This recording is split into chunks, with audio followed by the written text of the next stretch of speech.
Bonjour à tous et à tous, bonjour à tous les suiveurs et à tous les inconditionnels de Grégoire Omnisport. Dom Gaïndé Ndiaye warul tiit warul ragal. Sadio Mané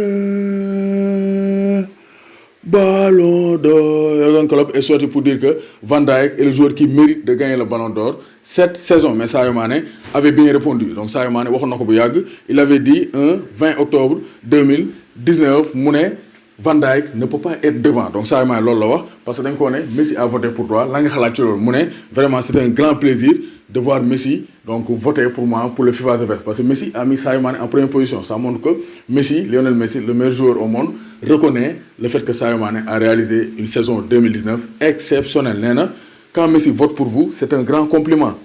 Quand on arrive à un tel stade, je ne peux dire qu'une seule chose aux enfants, il faut continuer à travailler dur et réaliser son rêve. Donc loolu Sadio Mané nee na Messi ku mu voté da ngaa war a kontaan parce que quand même c'est une forme de reconnaissance te lan la donc lan la war a wax rakam yi mooy continuer liggéey à travailler parce que liggéey mooy joxe ndam te Sadio Mané c'est un bosseur moo tax mu am les résultats qu'il a actuellement donc avec Liverpool et avec l'équipe nationale du Sénégal. Donc Sadio Mané nee na aussi mu enchaîné mu ne il est impossible de voir Van Dijk devant. Nee na Van Dijk mënul nekk devant mu ne non.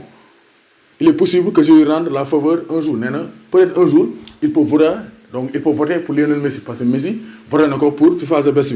Après, il y a Virgil van Dijk. Non. Virgil van Dijk est un très bon joueur, mais je suis désolé, il faut que ça soit Messi avant toi. Donc c'est clair. Klopp Sadio Mané, Van Dijk mérite d'être le Ballon d'Or 2019, vu la saison qu'il a fait. Sadio Mané, Van Dijk mënul nekk devant.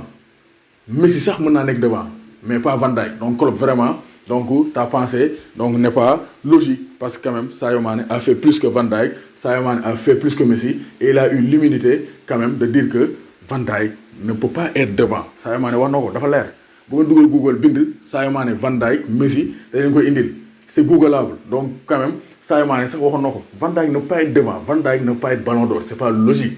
Van Dijk depuis Matip gaañu on voit que Van Dijk est fébrile alors que Sadio Mané monte en puissance. Donc c'est pour dire que Sadio Mané mérite de gagner le Ballon d'Or.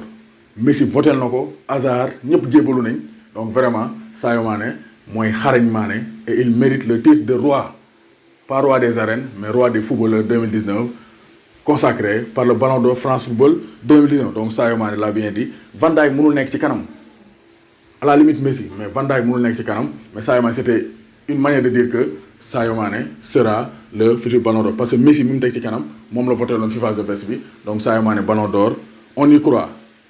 In Sadio we trust.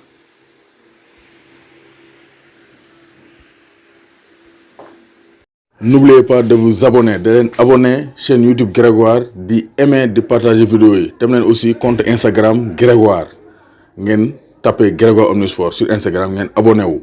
Parce que foofu aussi nañ fa def ay direct ngeen mën di woote en direct yi di saf-saf dem leen aussi page Facebook Grégoire ngeen abonné foofu parce que naa fay partager vidéo yi donc Grégoire partout ala accu amul bàyyi.